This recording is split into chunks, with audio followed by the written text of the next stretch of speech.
ఆమేన్ ఆమేన్. దేవునికి మహిమ కలుగును గాక. చదవబడినటువంటి వాగ్దానములు దేవుడు మన జీవితంలో అనుదినము సఫలపరుస్తూ మనల్ని క్షేమపరిచి భద్రపరిచి కాచి కాపాడుతున్న విధానాన్ని బట్టి మొదటిగా దేవునికి కృతజ్ఞతాస్తుతులు చెల్లించుకుంటూ నేటి దీవెనలతో మనందరినీ దీవించునుగాక. ఆమేన్ ఆమేన్. రండి, మరి ప్రశస్తమైనటువంటి సమయంలోకి వచ్చి ఉన్నాము. ఈరోజు గ్రేస్ మనోరంజని పాస్టమ్మ గారు మనకి వాక్య సందేశాన్ని అందజేయడానికి మన మధ్యలో సిద్ధపడి ఉన్నారు. సమయాన్ని అమ్మగారికి ఇద్దాము. అమ్మ, వందనాలండి. 6:10 వరకు మీకు సమయం ఉంటుంది. వాక్య సందేశాన్ని అందజేయవలసిందిగా ఆహ్వానము. మరి అబ్రహాం లింకన్ గారి కొరకు చిన్న ప్రార్థన చేసి అలాగే వాక్య సందేశాన్ని అందజేయవలసిందిగా మనవి. వందనాలమ్మా. వందనాలమ్మా. ప్రభు పేరట ప్రభు నామానికి ఇవి ఎక్కువ సమయంన వేలాది వేల స్తుతులు స్తోత్రాలు చెల్లిద్దాము. మనలందరినీ సజీవ లెక్కలో చేర్చి ప్రభు సహవాసంలోనికి నడిపించిన ప్రభువును స్తుతించి మహిమపరుద్దాము. ప్రభు పేరట మీ అందరికీ కూడా చేరి వచ్చిన ప్రతి ఒక్కరికి శుభాభివందనాలు తెలియజేస్తుంటున్నాను. మరి చిన్న ప్రార్థన.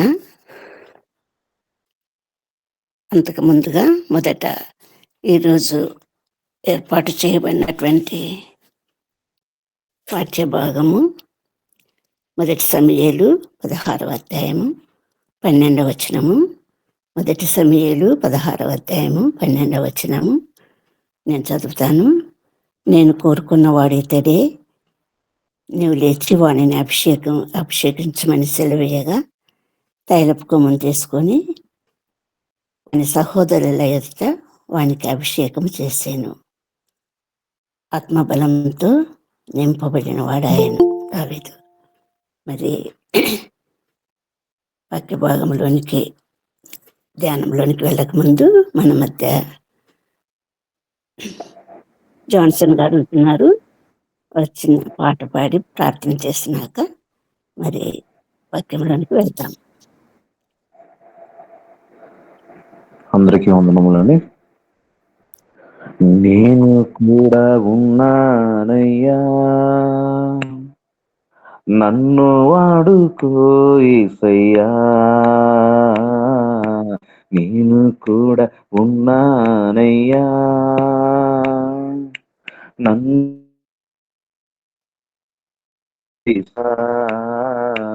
పనికిరాని పాత్రనని నన్ను పారవేయకు యేసయ్యా. పనికిరాని పాత్రనని నన్ను పారవేయకు యేసయ్యా.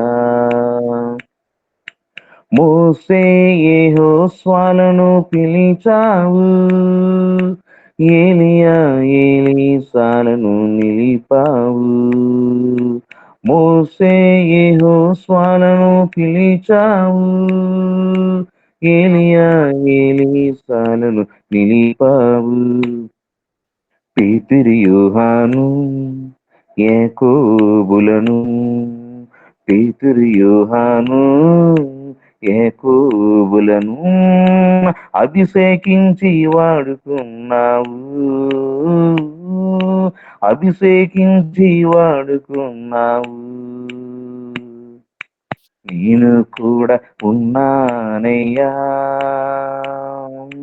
నన్ను వాడుకో యేసయ్యా. నేను కూడా ఉన్నానయ్యా, నన్ను వాడుకో యేసయ్యా. జ్ఞానమేమీ లేదు గాని నీ సేవ చేయ ఆసున్నది, జ్ఞానమేమీ లేదు గాని నీ సేవ చేయ ఆసున్నది. నీవే నా జ్ఞానమని, నీవే నా జ్ఞానమని నీ సేవ చేయవచ్చునానయ్యా, నీ సేవ చేయవచ్చునానయ్యా. నేను కూడా ఉన్నానయ్యా, నన్ను వాడుకో యేసయ్యా, నేను కూడా ఉన్నానయ్యా, నన్ను వాడుకో యేసయ్యా. ప్రార్థన చేసుకుందామని. స్తోత్రం ప్రభువా, నైనా నీకు వందనాలు అయ్యా. ఇదిగో నా తండ్రి, నా ప్రియ ప్రభువా, నన్ను మమ్మల్ని అందరినీ కూడా అయ్యా నాయన ప్రభువా, మమ్మల్ని అందరినీ నీకు ఇంకా నైనా దీప్యమానంగా నరానికి ఇంకా భయంకరంగా నేను ఒక పాత్రలుగా, భయంకరమైన పాత్రలుగా వాడుకోండి అయ్యా. అయ్యా పనికిరాంటి వలన మేము అంధకారంలో ఉన్న మా బ్రతుకులు జీవితాలను ప్రభా నీకు పనికొచ్చే పాత్రలుగా అయ్యా నాయన ప్రభు, నాయన నీకు ఇంకా నాయన ప్రభు యోగ్యకరంగా నాయన ప్రభు మీట్లో ఉన్న మా అందరి జీవితాల ప్రభు నాయన నింపి నడిపించండి. నీ ఆత్మతో నింపి నడిపించండి ఆయన, నీ బలంతో నింపి నడిపించండి, నీ సత్యంతో నింపి నడిపించండి అయ్యా. నైనా నీకు స్తోత్రం ఇగోనైనా ప్రభు అబ్రహాం లింకన్ గారు నైనా వారి యొక్క ప్రయాణంలో నీ కృప ఉంచండి, నీ దయ ఉంచండి. వారు వెళ్తున్న పని నిమిత్తమునైనా నాయన నీ తోడు, నీ నీడ, నీ జ్ఞానము నీ శక్తి చింపి నడిపించమని అయ్యా వాక్యమైన నీ తల్లిగారు వివరణ నీ బిడ్డలని దాసురాలు వివరిస్తున్నారు అయ్యా. మరుదియాలతో నువ్వు మొత్తం మాట్లాడమని యేసునామములో అడుగుచున్నాను తండ్రి, ఆమేన్. అబ్రహాం లింకన్ గారి కోసము మరి ఒకసారి ప్రార్థన చేద్దాము. పరిశుద్ధుడు మహోన్నతుడ దయగల తండ్రి, నీ బిడ్డ ఢిల్లీకి ప్రయాణమై వెళ్తుండగా నా గొప్ప తండ్రి ప్రయాణం అంతట్లో తోడేంటండి, మీ కాపుదల అనుగ్రహించండి, మీరు దాగుచోటు వేయండి, రక్షణ ప్రాకారంగా ఉండండి. ప్రయాణములు ఎదురో ప్రతి కీడు నుండి ఉపద్రవమును తప్పించి కాపాడుతండి. క్షేమకరమైన ప్రయాణం అనుగ్రహించమని, చేరవలసిన స్థలం సుఖంగా చేరటానికి కృప చూపమని, అక్కడ మా ప్రభుత్వంలో ఉద్దేశించిన పనిని సంపూర్ణంగా నెరవేర్చుకొని తిరిగి కుటుంబం మధ్యకు రావటానికి, మా మధ్యకు రావటానికి సహాయం చేయమని బ్రతిమాలుకుంటూ మీ సేవకుని, మీ బిడ్డను మీ దయల హస్తాలకు అప్పగిస్తూ ప్రభు యేసుక్రీస్తు పేరట ప్రార్థించి వేడుకుంటున్నాం తండ్రి, ఆమేన్, ఆమేన్. అమ్మా అందరికీ వందనాలమ్మా. వందనాలు. వాక్యము కొంతసేపు ధ్యానించుకుందాము. ఒక అందమైన దృశ్యాన్ని చూచే కన్నులు. ఒక చిత్రకారుడు ఉన్నాడు అనుకోండి, ఆ చిత్రకారుడు ఆ దృశ్యాన్ని ఒక కాన్వాస్ మీద కుంచెలు రంగులతో చక్కటి చిత్రంగా చిత్రీకరించడానికి పూనుకుంటాడు. అలాగే ఒక కవి ఉన్నాడు అనుకోండి, చక్కని కవిత, ఆ దృశ్యం గురించినటువంటి కవిత రచించడానికి ఉపక్రమిస్తాడు. ఒక పాటల రచయిత ఉన్నాడు అనుకోండి, శ్రావ్యమైన ఒక పాటను రాయటానికి మరి ప్రయత్నిస్తాడు. ఒక శిల్పి ఉన్నాడు అనుకోండి, అందమైన రూపాన్ని మలచటానికి ప్రయత్నిస్తాడు. ఇలాగా ఒక్కొక్కరిలో ఉన్న కళల రూపము మరి ఆవిష్కరించబడుతుంది. అన్ని కళలు రూపం దాలిస్తే ఏర్పడేటటువంటి యేసయ్య యొక్క చిత్ర దృశ్యము అందరి హృదయాలలో నిలపబడటానికి మరి ప్రభు అందరిడల తన కృపను చూపించగలగా ఈ కళలన్నీ మేళవించి ఒక పరిశుద్ధమైనటువంటి ప్రభువును, సజీవమైనటువంటి నిన్న నేడు ఏకరీతిగా ఉన్నటువంటి ప్రభువును ఒక రూపకల్పన చేయటానికి మరి ప్రభు అందరిడలా కృప చూపును కాక. ఇక్కడ పాట రచయించిన రచయితకు మరి హృదయం యొక్క అంతరంగము నుండి వెలువడినటువంటి, ఇప్పుడు జాన్సన్ గారు పాడినటువంటి పాటలు హృదయ అంతరంగము నుండి వెలువడినటువంటి ఆశ, జిజ్ఞాస, కోరిక, తపన, సంపూర్ణ సమర్పణ, ప్రభువుతో ఉండాలని, ప్రభు నిమిత్తం వాడబడాలని మరి ప్రార్థిస్తున్నటువంటి ప్రార్థనగా మనం చూస్తుంటున్నాము. ప్రతి ఒక్కరి సందర్భంగా ప్రతి ఒక్కరూ మనల్ని ఒక రెక్టిఫికేషన్ చేసుకొని మరి ఒక ప్రక్షాళన జరిపించుకొని ప్రభు సన్నిధిలో మనం అప్పగించుకొని మనం వాడబడటానికి ప్రభు ఇక్కడ పాట రచయిత ఏది కోరుకోవటం లేదు, ఏది లేదంటున్నాడు. అయినా కూడా మరి పనికిరాని పాత్రగానే పారవేయకుండా ప్రభువా యేసయ్య నన్ను వాడుకో, నాకేమొద్దు నా జీవితంలో. ఎంతో మందిని పిలిచావు, వాడుకున్నావు, నన్ను పిలిచి వాడుకో ప్రభువా, అభిషేకించు ప్రభువా అనే ప్రార్థన, ఒక పాట, ప్రార్థన రూపమైనటువంటి పాట మనం వింటున్నాము. ఈరోజు ఈ సమయంలో మనమంతా ఇక్కడ చేరి ఉంటుండగా ఆ చిన్న కోరిక మనం కూడా కోరుదాము. అందరం కలిసి నన్ను వాడుకో ప్రభువా, నన్ను వాడుకో ప్రభువా అన్నటువంటి ఆ చిన్న పల్లవిని పాడుకొని మనం వాక్యంలోనికి వస్తాము. ఒక జిజ్ఞాస, ఒక తపన, ఒక ఆరాటము, ఒక అర్పణ, ప్రభు నిమిత్తం వాడబడాలన్నటువంటి సంపూర్ణమైనటువంటి అభిలాషతోటి ప్రభు సన్నిధిన ఈరోజు మనం చేరినటువంటి మనం అందరం కూడా మరి కోరుకుందాము, ప్రార్థిస్తాము, వేడుకుందాము. నేను కూడా ఉన్నానయ్యా, అందరూ ఏకీభవించండి. నేను కూడా ఉన్నానయ్యా, నన్ను అడుగు యేసయ్యా, నేను కూడా ఉన్నానయ్యా, నన్ను అడుగు యేసయ్యా, పనికిరాని పాత్రనని పరవేయకు యేసయ్యా, పనికిరాని పాత్రనని నన్ను పరవేయకు యేసయ్యా, నేను కూడా ఉన్నానయ్యా, నన్ను అడుగు యేసయ్యా. పనికిరాని పాత్రనని పారవేయకు ప్రభువా.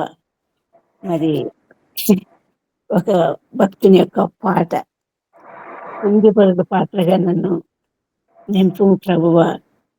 సువార్తలోని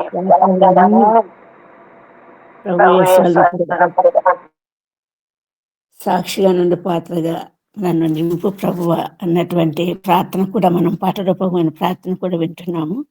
ఈరోజు ఈ సమయంలో మరి అటువంటి స్థితిని, అటువంటి గొప్పతనాన్ని పొందినటువంటి వాక్య భాగాన్ని మనం ఇప్పుడు చదువుకొని ఉంటున్నాము. 1 సమూయేలు 16వ అధ్యాయం 12వ వచనములో దావీదును గురించి సమూయేలు ద్వారా ఒక అభిషేకింపబడినటువంటి పరిస్థితి మనకు కనిపిస్తూ ఉంది. దావీదును అభిషేకించమని సమూయేలుకు ఆజ్ఞ అయింది ప్రభు అయిన తండ్రి అయిన దేవుని వలన. అది నువ్వు లేచి వాడిని అభిషేకించమని సెలవీయగా తైలపు కొమ్మను తీసుకొని మరి వాని సహోదరుల ఎదుట 8 మంది సహోదరులు, యెషయి కుమారులు, ఆఖరివాడు దావీదు ఎక్కడో ఊరికి వెలుపల గొర్రెలను కాచుకుంటూ మరి సంపూర్ణంగా మరి ఆ పనిలో నిమగ్నమైనటువంటి దావీదును ప్రభు పిలిచినాడు, కోరుకున్నవాడు. నేను ఇతన్ని కోరుకున్నాను, ఇతన్ని అభిషేకించు. దేనిగా అభిషేకించాలంటే ప్రభు యొక్క ఉద్దేశం ఏంటంటే మరి ఒక రాజుగా అభిషేకించాలని సమూయేలు ద్వారా ఆజ్ఞాపించబడినటువంటి, సెలవు ఇవ్వబడినటువంటి విషయం మనం చూస్తుంటున్నాము. ఇక్కడ మనకు 2 రాజులు మనకు కనిపిస్తున్నారు ఈ సమూయేలు గ్రంథంలో. మనము చదువుకున్నటువంటి వాక్య భాగములలో 16 అధ్యాయం నుండి 17, 18, 24 అధ్యాయాలలో చాలా ఆత్మీయ సంబంధమైనటువంటి పరిశుద్ధమైనటువంటి సత్యాలు ఇక్కడ పొందుపరచబడి ఉంటున్నాయి. ఆ సత్యాలను మనం చూస్తాము.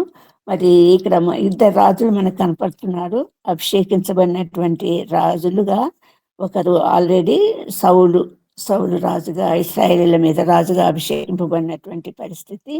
అతనిని ఎందుకు రాజుగా చేస్తానన్నటువంటి ప్రభు పశ్చాత్తాపడి అతని అవిధేయతను బట్టి, అతని యొక్క లోబడన స్వభావాన్ని బట్టి మరి ప్రభు నిశ్చయించుకున్నది ఏంటంటే సౌలుకు బదులుగా మరి దావీదును రాజుగా చేయాలని ఆజ్ఞాపించబడినటువంటి వాడుగా.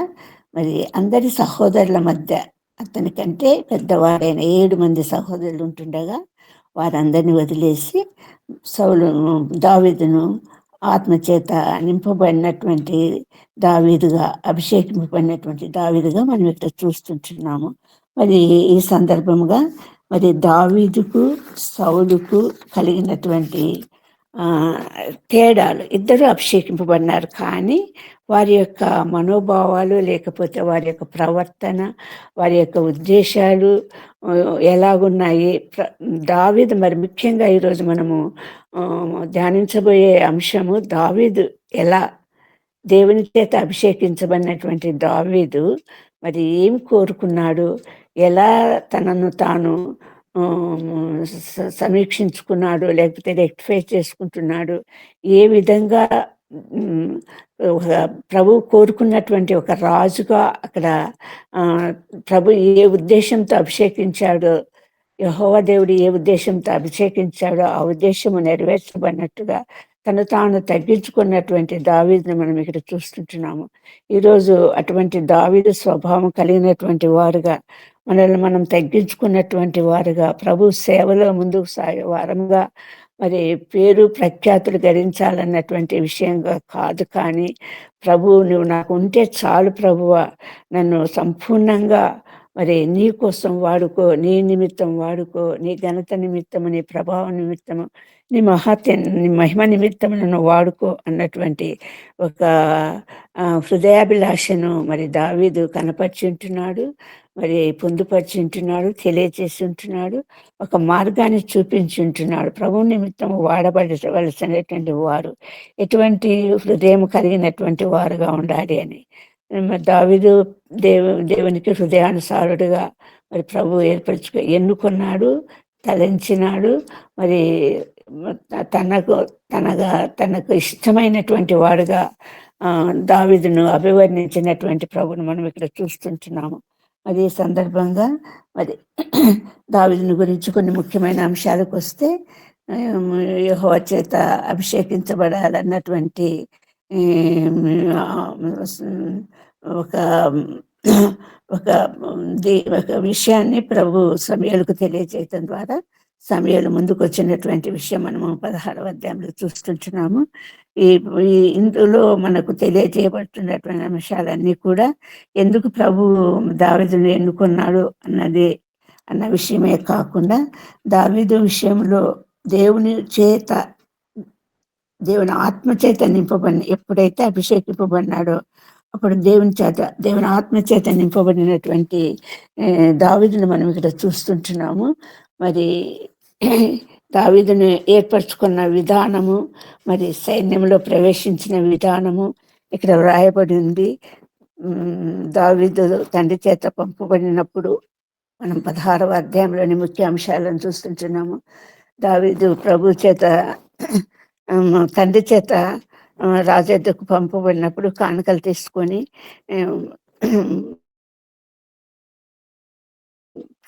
సౌలును దర్శించినట్లు మనం చూస్తుంటున్నాము. మరి 16వ అధ్యాయము 31వ వచనం చూస్తే, 21వ వచనం చూస్తే, దావీదు సౌలు దగ్గరికి వచ్చి అతని ఎదుట నిలవబడగా అతని యందు సౌలుకు బహు ఇష్టము పుట్టెను. అతడు సౌలు ఆయుధములు మోయువాడాయను. ఒక రాజును చేయను ఉద్దేశించినటువంటి దావీదు ఇక్కడ సౌలు ఆయుధాలు మోసేవాడుగా మరి ఇక్కడ సౌలు దగ్గర చేరినట్లు మనకు కనిపిస్తూ ఉంది. సౌలు దేవత ఏమంటున్నాడంటే, దావీదు నువ్వు నా అనుగ్రహం పొందిన గనుక, దావీదు అనుగ్రహము పొందిన గనుక అతడు నా సమూహమందు సేవ చేయటకు ఒప్పుకొనమని యెషయికి వర్తమానం పంపాను. అంటే తండ్రికి వర్తమానం పంపాడు, తనతో కూడా ఉండటానికి, దావీదు తనతో కూడా ఉండటానికి, తన ఆయుధాలు మోయేవాడుగా ఉండటానికి పంపబడినటువంటి వాడబడుతున్నటువంటి విషయాన్ని తండ్రికి తెలియజేసినటువంటి విషయము మరి సౌలు తండ్రికి తెలియజేసినట్లుగా ఇక్కడ వ్రాయబడి ఉంది.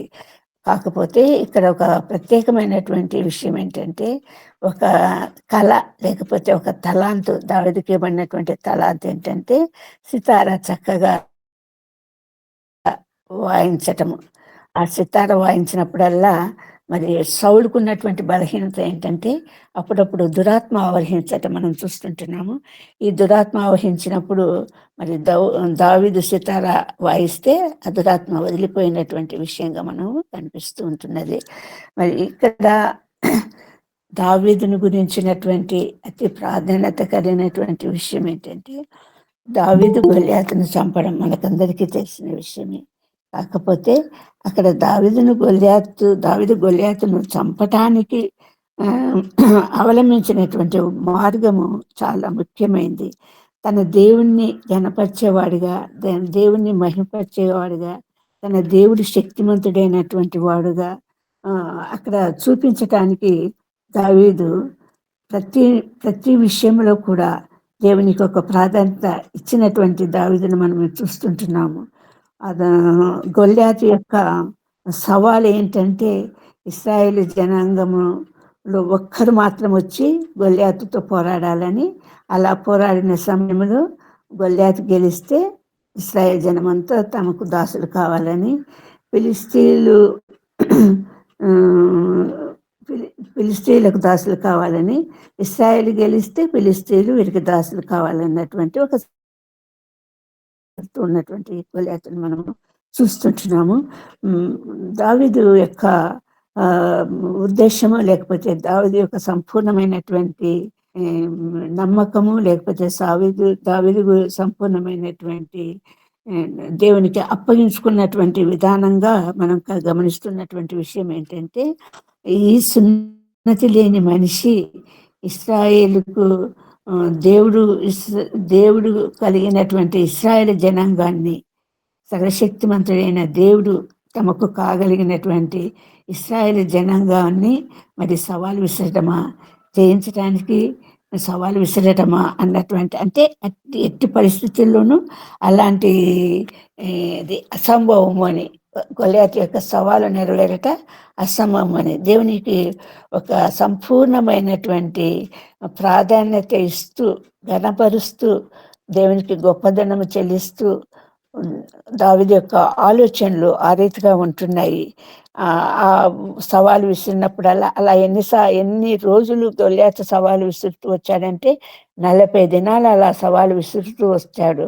ఉదయము సాయంత్రము బయలుదేరుచు 40 దినములు తను తాను అగపరుచుకుంటూ వచ్చానని వ్రాయబడింది సమూయేలు గ్రంథము 1 సమూయేలు 17వ అధ్యాయము 16వ వచనములో రాయబడింది. అలాగా ఇశ్రాయేల్ జనాంగం అంతా కూడా ఎవరు సిద్ధపడటం లేదు, భయపడుతూ, ప్రతి వారు కూడా భయపడుతూ, ఆఖరుకు దేవుని చేత అభిషేకించబడినటువంటి సౌలు కూడా ముందుకు రావటం లేదు. ప్రతిరోజు కూడుకోవటము, ప్రతిరోజు మధ్యలో లోయ ఉంది, ఇటుపక్క అటుపక్క మోహరించినటువంటి సైన్యం మనం చూస్తుంటున్నాము. ఆ లోయలోనికి దిగి గొల్యాతు ప్రతిరోజు సవాలు విసురుతుండటము మనం చూస్తుంటున్నాము. కాబట్టి అటువంటి సందర్భంలో మరి సౌలు దగ్గరికి తన అన్నలకు ఆహారం ఇచ్చడమన్న తండ్రి ఆజ్ఞ ప్రకారం వచ్చినటువంటి దావీదును మనం చూస్తుంటున్నాము.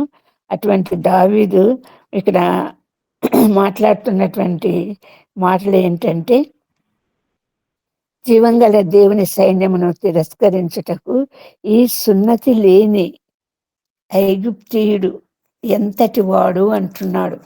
దేవుని యొక్క గొప్ప శక్తిని గ్రహించినటువంటి ఆత్మ కలిగినటువంటి దావీదు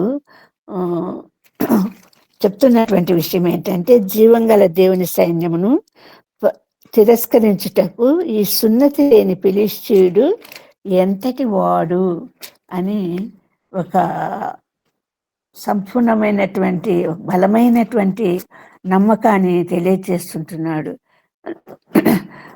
అతని నుండి ఒక ఇశ్రాయేలు జనాంగాన్ని అంతా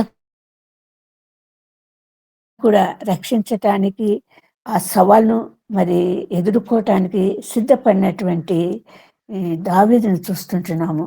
తన జ్ఞాని అనుకోవటం లేదు, తన బలం కలిగిన వాడు అనుకోవటం లేదు, తనను గురించినటువంటి ఏ నిర్ధారణకు రావటం లేదు. తను తగ్గించుకున్నవాడు, తాను పూర్తిగా దేవునికి అప్పగించుకున్నటువంటి వాడుగా, యుద్ధం చేయాలని నిశ్చయించుకున్నటువంటి వాడుగా దావీదుని ఇక్కడ చూస్తుంటున్నాము.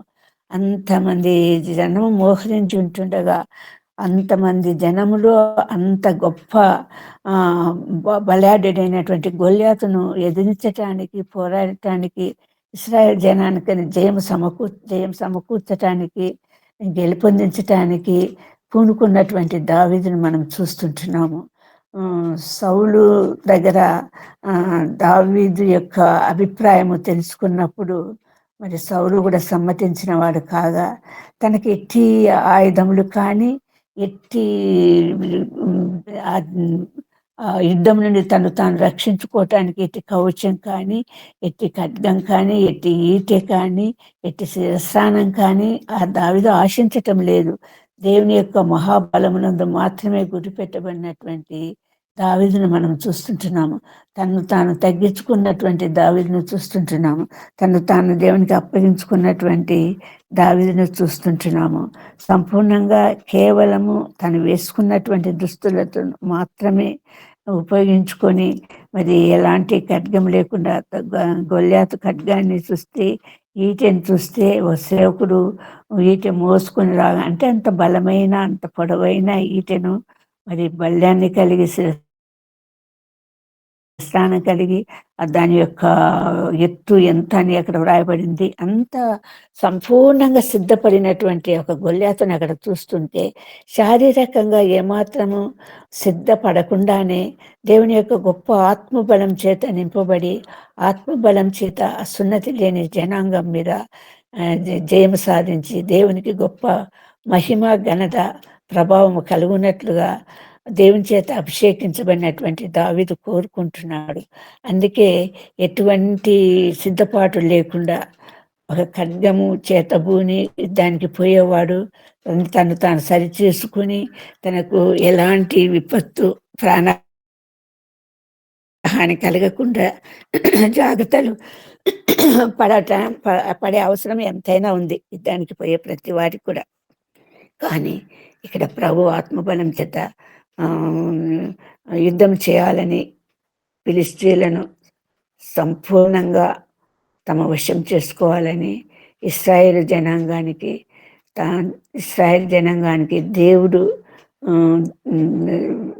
దేవుడు కలిగినటువంటి యెహోవా దేవుని కలిగినటువంటి ఇశ్రాయేల్ జనాంగానికి సంపూర్ణ విజయం చేకూర్చవలనన్నటువంటి సరైన నిశ్చయంతో మనము ఇక్కడ దావీదును చూస్తుంటున్నాము.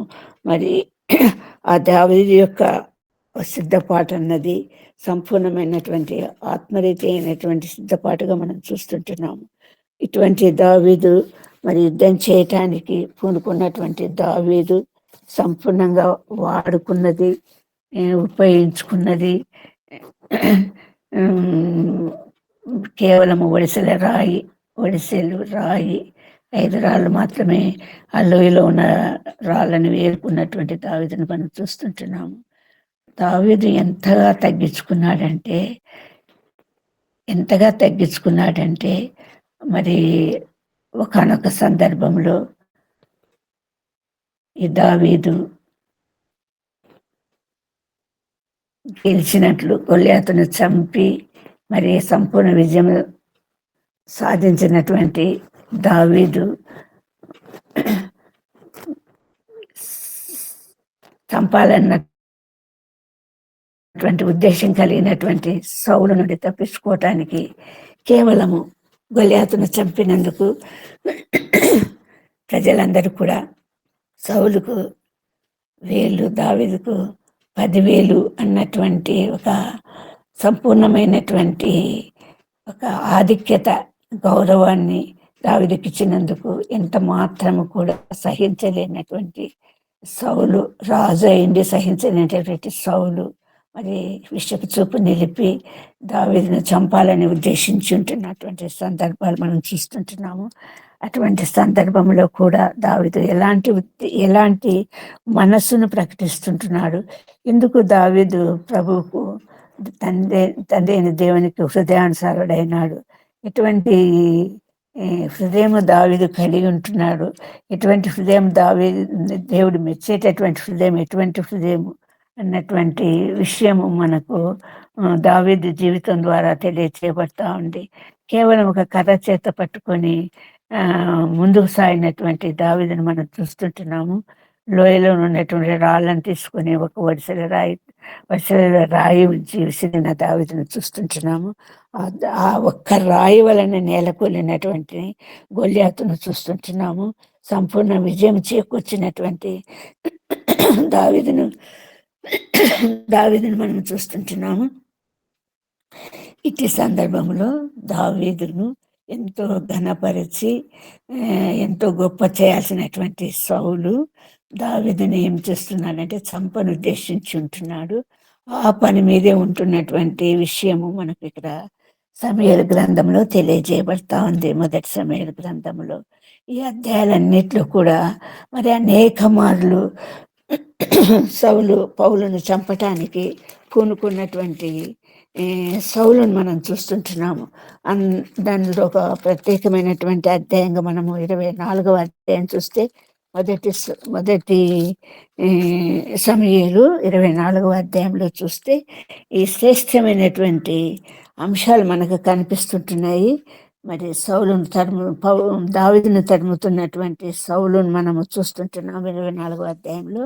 అటువంటి సందర్భంలో దేవుడు సౌలును అప్పగించినప్పటికీ కూడా మరి ఒక విధమైనటువంటి ఒక అభిషేకం నొందిన సౌలును గురించినటువంటి ఒక నిర్ణయానికి వచ్చిన దావీదు మరి అట్టి అభిషేకం పొందినటువంటి సౌలు ఎంత మాత్రం హాని కలగకుండా, ఎంత మాత్రం కీడు చేయకుండా, చంపాలన్నటువంటి ఆలోచన లేకుండా వైవస్త్రపు చెంగును మాత్రం కోసుకుని మరి సౌలును వదిలిపెట్టినటువంటి వైనం ఇక్కడ తెలుస్తూ ఉంది. ఇక్కడ దావీదు ఇస్తున్నటువంటి ఒక సంపూర్ణమైనటువంటి సాక్ష్యము, తన తండ్రి అయిన దేవుని గురించినటువంటి సాక్ష్యం ఏంటంటే మరి ఆయన తండ్రి సౌలుతో అంటున్నాడు, యెహోవా నిన్ను ఎలాగూ గుహలో నా చేతికి అప్పగించాను, అదే నీ కళ్ళారా చూచితే కొందరు నిన్ను చంపమని నాతో చెప్పినను నేను కనికరించి ఇతడు యెహోవా చేత అభిషేకం నొందినవాడు కనుక నా ఏలిన వాడిని చంపక నేను చంపనని నేను చెప్పుతూనే అంటున్నాడు దావీదు. అభిషేకించబడినటువంటి సౌలును చంపడానికి ఎంత మాత్రము ఇష్టపడినటువంటి దావీదు, వస్త్రపు చెంగు మాత్రము కోసినటువంటి దావీదు మనకి ఇక్కడ కనిపిస్తుంటున్నాడు. తర్వాత దావీదు ఇస్తున్నటువంటి సాక్ష్యం ఏంటంటే దావీదు తాను ఎంతగా తగ్గించుకున్నాడంటే సౌలు దగ్గర తగ్గించుకుంటున్నాడు, అభిషేకించబడినటువంటి సౌలు దగ్గర తగ్గించుకుంటున్నాడు, మరి దేవుని దగ్గర తగ్గించుకుంటున్నాడు. సౌలుతో ఏమంటున్నాడు, నేను నీ ప్రాణాన్ని చంపడానికి ఏమాత్రం ప్రయత్నం చేయటం లేదు, నువ్వు అనవసరంగా ఎటువంటి అపోహలను పెంచుకున్నటువంటి వాడు నువ్వు, నేను నీ ఎదుట ఎటువంటి వాడను, నేను చచ్చిన కుక్కని కదా, మిన్నల్లిని కదా, యెహోవా నీకును నాకును మధ్య ఉంటున్నాడు, నీకును నాకును మధ్య వ్యాజ్యమాడేటటువంటి ప్రభువు నాకుంటున్నాడు అన్నటువంటి విషయాన్ని దావీదు సౌలుకు తెలియజేస్తుంటున్నాడు. నా పక్షంగా వ్యాజ్యమాడి నీ వశము కాకుండా నన్ను నిర్దోషినిగా తీర్చుకోక అంటున్నాడు. దావీదుకు ఒక సంపూర్ణమైనటువంటి నమ్మకం ఏంటంటే తనను అభిషేకించిన వాడు దేవుడు, ఆ దేవుడు అభిషేకించిన వాణిని ఎంత మాత్రము నిర్లక్ష్యం చేయడు. అదే విషయం మనకు కీర్తనలు 20వ అధ్యాయంలో మనకు కనిపిస్తూ ఉంది. కీర్తనలు 20వ అధ్యాయం మనం చూస్తే అక్కడ శ్రేష్టమైనటువంటి ఒక అభిషేకించిన వాణ్ణి గురించినటువంటి విషయాలు ఎంత స్పష్టంగా తెలియజేయబడుతున్నాయంటే పరిశుద్ధ స్థలములో నుండి ఆయన సహాయం చేస్తాడు, యాకోబు దేవుని నామం ఉద్ధరిస్తుంది, సీయోను నుండి ఆదుకుంటుంది, ఆయన నీ నైవేద్యాలన్నింటినీ జ్ఞాపకం చేసుకుంటాడు, నీ దహన బలులను అంగీకరిస్తాడు, నీ కోరికని సిద్ధింపచేసి నీ ఆలోచన యావత్తును సఫలపరుస్తాడు, నీ ప్రార్థనలని యెహోవా సఫలపరుస్తాడు. యెహోవా తన అభిషేక్తుని రక్షించునని నాకిప్పుడు తెలియను, రక్షణార్థమైన తన దక్షిణ హస్త బలము చూపును, అతని పరిశుద్ధాకాశములో నుండి తన పరిశుద్ధాకాశము నుండి అతనికి ఉత్తరం ఇచ్చును. ఎప్పుడైతే దేవుని చేత అభిషేకించబడినాడో, దేవుని ఆత్మ చేత నింపబడినాడో దావీదుకు సంపూర్ణమైనటువంటి ఒక అవగాహన, దేవుడు అంటే అభిషేకించినప్పుడు దేవుడు చేసేటటువంటి ఒక గొప్ప కార్యాలు ఎప్పుడూ ఆయన పక్షంగా ఉంటాడని, ఆయన పక్షంగా వ్యాజ్యమాడతాడని, అభిషేకించబడిన వాడిని ఎప్పుడు రక్షిస్తాడని, కోరిక సిద్ధింపచేస్తాడని, వారి పక్షంగా యుద్ధం ఆడతాడని, వారి పక్షంగా వ్యాజ్యం ఆడతాడని, ఇలాంటి సంపూర్ణమైనటువంటి నమ్మకము, నిరీక్షణ కలిగినటువంటి దావీదు మరి సౌలు గొల్యాతుతో పోరాడి గెలిచినటువంటి దావీదును మనము చూస్తుంటున్నాము. అటువంటి స్థితి దావీదుకు అభిషేకించబడటం ద్వారా పొందిన ఆత్మబలం చేత నింపబడినటువంటి దావీదు సంపూర్ణమైనటువంటి దేవుని నమ్మిక అన్నట్టు ఇది మనకు కనపరుస్తూ ఉంటున్నాడు. అంతేకాకుండా మనము చూస్తున్నది ఏంటంటే, ఈ దావీదు దేవుని ఎదుట కూడా తను తాను తగ్గించుకొని, మనము కీర్తనలో 22వ అధ్యాయం చూస్తే అందులో ప్రభుతో మాట్లాడుతున్నటువంటి దావీదును మనం ఏం చూస్తుంటున్నామంటే, నేను నరుడను కాను, నేను పురుగును, నేను నరుడను కాను, నేను పురుగును అంటున్నాడు. మరి 51వ కీర్తనలో చూస్తే, నేను పాపంలోనే నేను పుట్టి ఉంటున్నాను, పాపంలోనే నా తల్లి నన్ను గర్భం ధరించింది అంటున్నాడు. ఇంకొక ప్రార్థన చూస్తే, నీ సన్నిధిలో నిన్ను త్రోసివేయకు, నీ పరిశుద్ధాత్మ నా యొద్ద నుండి తీసివేయకు అని ప్రభువును కోరుకుంటున్నాడు. తను తాను తగ్గించుకున్నటువంటి వాడుగా దావీదు నిత్యము ప్రభువు నుండి కోరుకుంటున్నది ఏంటంటే, తను వాడబడాలని, ప్రభు నిమిత్తము వాడబడాలని, ప్రభు నిమిత్తము, ప్రభు సేవ నిమిత్తము, సాక్ష్య నిమిత్తం వాడబడాలని, ఒక సంపూర్ణమైనటువంటి పరిపూర్ణమైనటువంటి పాత్రగా వినియోగింపబడాలని, దేవునికి సంపూర్ణమైనటువంటి మహిమ ఘనత కలిగినట్లుగా తనను గురించి తాను ఎప్పటికప్పుడు సరి చేసుకునేటటువంటి పరిస్థితి. మరి తప్పనిసరిలో శోధింపబడినటువంటి దావీదు బత్షెబాను గురించినటువంటి పాపంలో పడినప్పుడు దేవుని సన్నిధిలో మొరపెట్టుకుంటున్నటువంటి అంశాలు ఇవి. నీవు నీ సన్నిధిలోనే నన్ను త్రోసివేయక ప్రభువా, నీ పరిశుద్ధాత్మ నా యొద్ద నుండి తీసివేయక తండ్రి, నేను పాపం చేస్తుంటున్నాను, పాపంలోనే నా తల్లి నన్ను గర్భము ధరించింది అన్నటువంటి ప్రార్థన మనం ఇక్కడ చూస్తున్నాము. ఈ విషయానిగా సౌలుకు దావీదుకు కలిగినటువంటి ఇద్దరూ దేవుని చేత అభిషేకించబడినప్పటికీ కూడా మనకు స్పష్టమైనటువంటి తేడా. ఎందుకంటే సౌలు సంపూర్ణంగా దేవుని నిమిత్తం వాడబడాలన్నటువంటి తపన, జిజ్ఞాస, కోరిక లేదు. తను తాను హెచ్చించుకోవటంలోనే తను ఒక రాజునన్నటువంటి ఒక అతిశయపూరితమైనటువంటి ప్రవర్తనను ఇక్కడ ఎగ్జిబిట్ చేస్తున్నటువంటి సౌలును మనం చూస్తుంటున్నాము. దావీదు ఆ విషయం సంపూర్ణంగా గ్రహించినటువంటి వాడుగా మరి ఇక్కడ మనకి ఏం తెలియజేస్తున్నాడంటే, ఒకసారి కీర్తనలు 52వ అధ్యాయానికి వస్తే, కీర్తనలు 52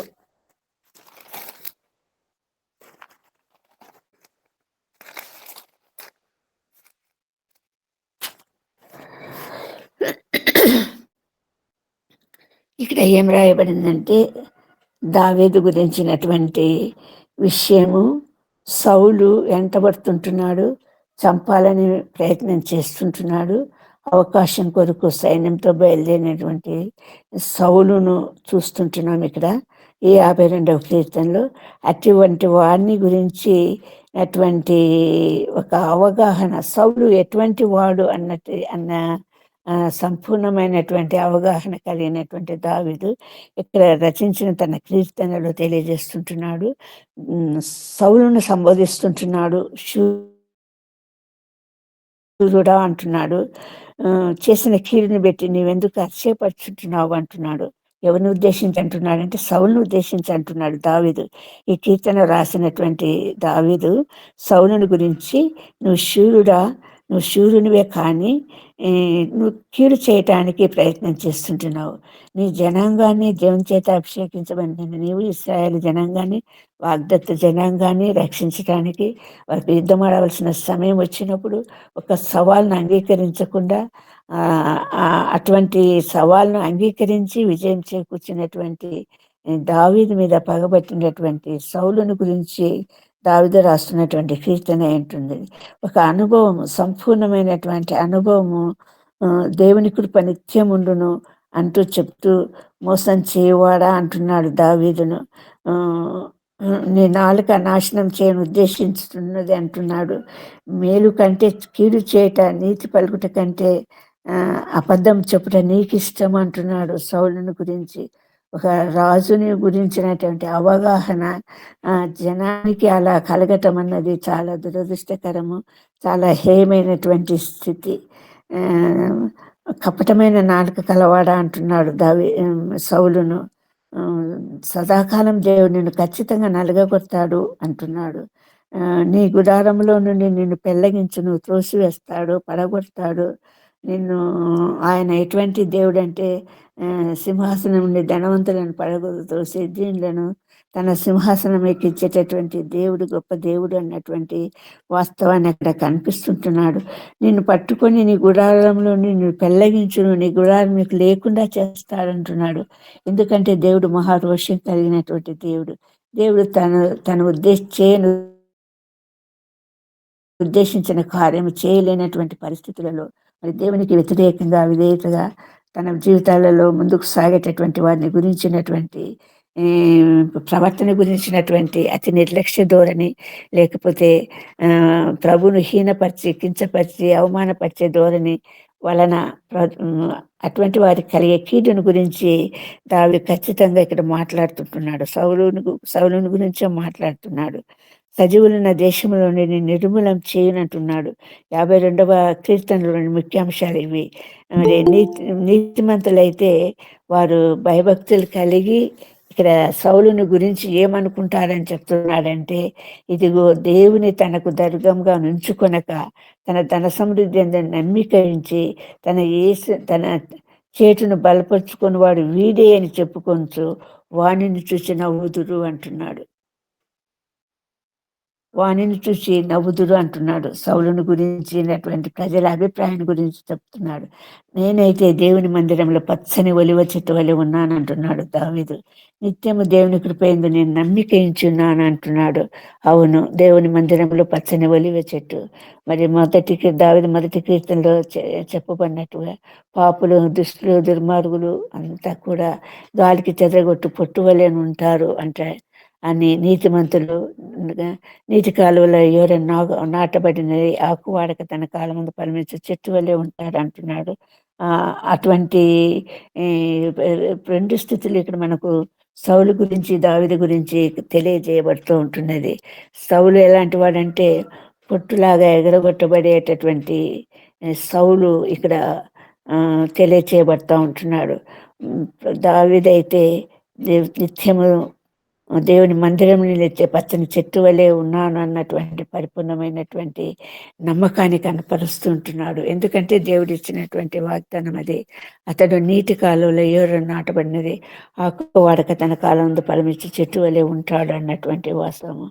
అటువంటి వారి గురించినటువంటి వాస్తవికత దేవుడు యెషయా గ్రంథంలో 41వ అధ్యాయంలో 15వ వచనం నుండి చూస్తే, నీ విమోచకుడు ఇశ్రాయేల్ దేవుడు పరిశుద్ధుడు, నీ విమోచకుడు పరిశుద్ధుడు, అతడు ఏం చేస్తాడు అంటే రాయబడినటువంటి అంశం మనము ఒకసారి చూస్తే యెషయా గ్రంథము 41వ అధ్యాయము, యెషయా గ్రంథము 41వ అధ్యాయము 15వ వచనం నుండి చూస్తే, దేవుడు ఏర్పరచుకున్నటువంటి వారిని కూర్చున్నటువంటి ఇశ్రాయేల్ జనాంగం గురించి మాట్లాడుతూ దేవుడికి కలిగినటువంటి ఉద్దేశం ఏమిటంటే, అటువంటి వారిని ప్రభు ఏం చేయబోతున్నాడంటే, కక్కులు పెట్టబడి పదును గల కొత్తదైన నిర్మాణంగా నేను నియమించి ఉన్నాను. నీవు పర్వతములు నూర్చుదు, వాటిని పొడి చేదువు, కొండలను పొట్టువలే చేదువు. అటువంటి స్థితిలో ఉన్నటువంటి జనాంగమును ఇక్కడ పర్వతములను నూర్చుదు, పొట్టు వలె చేదు అంటున్నాడు. దేవుని బిడ్డలు, నీతిమంతులైన దేవుని బిడ్డలు చేయగలిగినటువంటి కార్యము నిమిత్తము దేవుడు ఎలా వారిని వాడుకుంటాడంటే, కక్కులు పెట్టబడి పదునైన క్రొత్తదైన నురిపిడి మ్రానుగా నియమించుంటాడు. దీనికి సంబంధంగా ఒక కళ్ళం ఉంటుంది. పండిన ధాన్యం అంతా కళ్ళంలో చేర్చబడుతుంది. ఆ కళ్ళంలో చేర్చబడిన ధాన్యము నూర్చబడుతుంది. నూర్చబడినటువంటి ధాన్యంలో పొట్టు సంపూర్ణంగా విడదీయబడుతుంది. అది పాత పద్ధతులలో చాటలతో జల్లించేటటువంటి నూర్పిడి విధానం ఉంది. గాలికి ఎదురుగా నిలబడి అట్లా చేసినప్పుడు పొట్టంతా ఎగిరిపోతుంది. గట్టి విత్తనం మాత్రము కళ్ళంలో సమకూర్చబడుతుంది. అటువంటి స్థితిని నీకు ఇస్తాను అంటున్నాడు. నిజంగా ప్రభు తన నిమిత్తము ఉద్దేశించిన వారిని గురించినటువంటి పరిపూర్ణమైనటువంటి లోబడే స్వభావాన్ని, తను తగ్గించుకునేటటువంటి స్వభావాన్ని, నన్ను వాడుకో, నీకోసం నన్ను వాడుకో ప్రభువా, నేను ఎలాంటి యోగ్యత లేకున్నా కూడా నన్ను వాడుకో ప్రభువా, నన్ను పనికిరాని పాత్ర నేను పడదోయకు ప్రభువా, త్రోసివేయకు ప్రభువా, సంపూర్ణంగా నువ్వే నాకు జ్ఞానం కావాలి, నాకు మేలిచ్చే దేవుడవు నువ్వే కావాలి. నన్ను ఏమి కోరటం వద్దు, ఘనత వద్దు, మహిమ వద్దు, ప్రభావం వద్దు, ధనం వద్దు, నీవు నాకు చాలు, నీ సేవ నేను చేసుకోవటానికి నాకు తగినంత శక్తిని, బలాన్ని అనుగ్రహించు అన్నటువంటి తగ్గింపు స్వభావము కలిగి ఉండాలి. అటువంటి వారిని ప్రభు ఏం చేయబోతున్నాడంటే, ఒక పదునైనటువంటి నురుపిడి మ్రావుగా నియమించబోతున్నాడు. అటువంటి వారి వలన చెత్త అంతా కూడా, పుట్ట అంతా కూడా వేరు చేయబడి స్వచ్ఛమైనటువంటి బలమైనటువంటి విత్తితే మొలకెత్తేటటువంటి విత్తులు ప్రోగు చేయబడతాయి. అటువంటి స్థితిని మరి ఒక ఇశ్రాయేల్ జనాంగంగా కాదు, ప్రభువును నమ్మినటువంటి బిడ్డలందరినీ ప్రభు నిమిత్తం వాడాలని సంపూర్ణంగా ఆశించేటటువంటి బిడ్డలందరినీ కూడా ప్రభు అలాగే చేయాలని నిశ్చయించుకుంటున్నాడు. ఒక శ్రేష్టమైనటువంటి జీవితం ఇవ్వాలని నిశ్చయించుకుంటున్నాడు. మరి అటు స్థితిలో ఉన్నటువంటి వారిగా ప్రభు సంపూర్ణంగా వాడబడాలని ఆశిస్తుంటున్నాడు. అదే పౌలును కూడా మనం చూస్తుంటున్నాము. మరి ఎన్నిక లేనిటువంటి తనను తాను గర్వించుకున్నటువంటి స్థితిలో ఉన్నటువంటి సౌలుగా ఉన్నప్పుడు తాను గొప్ప చేసుకొని, తను చాలా ఎన్నికైన వాడినని, గొప్పవాడినని, నిష్ఠాగరిష్ఠునని విరవీగుతున్నటువంటి పౌలుగా మార్చబడినప్పుడు, నా మటుకైతే బ్రతుకుటి క్రీస్తు, సావైతే లాభం అంటున్నాడు. నేనేమై ఉన్నానో అది కేవలము నీ కృప వల్లనే అంటున్నాడు. మరి సంపూర్ణంగా తాను అప్పగించుకున్నటువంటి పౌలుగా మనం చూస్తుంటున్నాము. పెంటకుప్పతో సమానం అంటున్నాడు సమస్తము. దేవుని నిమిత్తము వాడబడటానికి నిర్ణయించుకున్నటువంటి ప్రతి వాడు కూడా, దేవుని మార్గంలో ముందుకు నడిచేటటువంటి వారు కూడా ప్రభు ఇష్టమైనటువంటి అంశాలుగా ఇక్కడ మనకు మీకా గ్రంథంలో తెలియజేయబడినటువంటి వాడుగా, సౌలుతో మాట్లాడుతూ దావీదు ఏమంటున్నాడంటే, నిన్ను కనికరించి తిని అంటున్నాడు. మరి దేవుడి ఉద్దేశించినటువంటి ఉద్దేశాలలో ముఖ్యమైనటువంటి ఉద్దేశం ఏంటంటే, ప్రభు కోరుకున్నటువంటి ఉద్దేశం ఏంటంటే, మరి మీకా 6వ అధ్యాయము 8వ వచనంలో చెప్పినట్లుగా ఏం కోరుకుంటున్నాడు? దీన మనసు కలిగింది దేవుని న్యాయంగా నడుచుకుంటా, కనికరం చూపగొట, దీన మనసు కలిగింది దేవుని ఎదుట ప్రవర్తించుట. అంతే కదా యెహోవా నిన్ను అడుగుతున్నాడు. అదే చూపించాడు దావీదు. సౌలు విషయంలో అదే చూపించాడు. న్యాయంగా నడుచుకున్నాడు. అభిషేకించిన వాడిని ముట్టకూడదు అన్నటువంటి ఒక న్యాయాన్ని మరి అనుసరించి పాటించి సౌలును చంపకుండా, అవకాశం వచ్చినా కూడా చంపకుండా వదిలివేసినటువంటి దావీదును మనం చూస్తుంటున్నాము. తర్వాత కనికరం, నీ యందు కనికరం ఉంచి నేను వదిలిపెట్టినాను అంటున్నాడు. ప్రభు కోరికినది కూడా కనికరమే నేను కోరుచున్నాను, నేను బలిని కోరటం లేదంటున్నాడు. తర్వాత ప్రభు కోరుకుంటున్నటువంటి విషయంలో న్యాయంగా నచ్చట, కనికరం చూడకపోతే దేని మనసు కలిగి దేవుని ఎదుట ఇంతే కదా ప్రభుని అడుగుతున్నాడు. అదే విషయాలు సంపూర్ణంగా పాటించినటువంటి దావీదుని మనం చూస్తుంటున్నాము. కాబట్టి మన జీవితాలను కూడా అలా ముందుకు సాగటానికి ప్రభు మనందరి కృప చూపును కాక. ఆమేన్, ఆమేన్. ఆమేన్, ఆమేన్. నీ సన్నిధిలో నా హృదయమును నీలవలే కుమ్మరించున్నట్లు నీ పాదపీఠముగా నన్ను మార్చుమా. నిత్యుడాని సన్నిధి నిండుగా నా తోడు నిత్యముంచి నన్ను నడిపించుమా.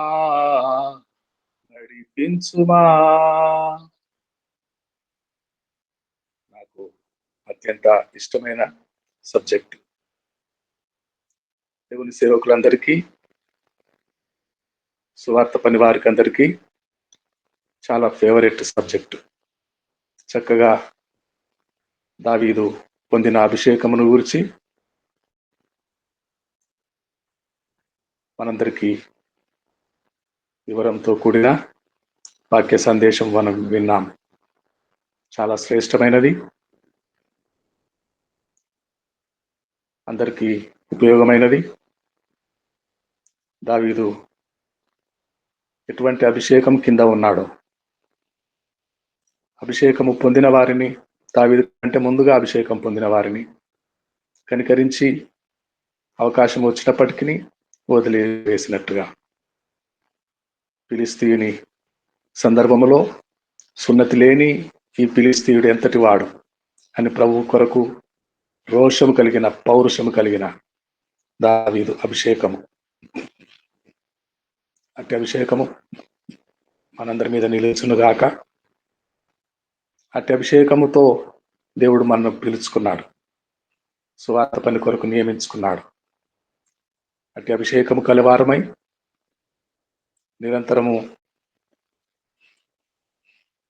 అవమానము, ఓటమి ఎదురైనప్పటికీ, గొల్యాతులు తరచుగా ఎదురవుతున్నప్పటికీ అధిగమించి విజయము పొందుకొని దావీదు వలె నేను కోరుకున్న వాడు ఇతడే అని దావీదు వలె నడుచుకుందాం ప్రియులారా. ఇప్పుడు ప్రభు నేర్పిన ప్రార్థన చెప్పుకుందామండి. ప్రభు నేర్పిన ప్రార్థన.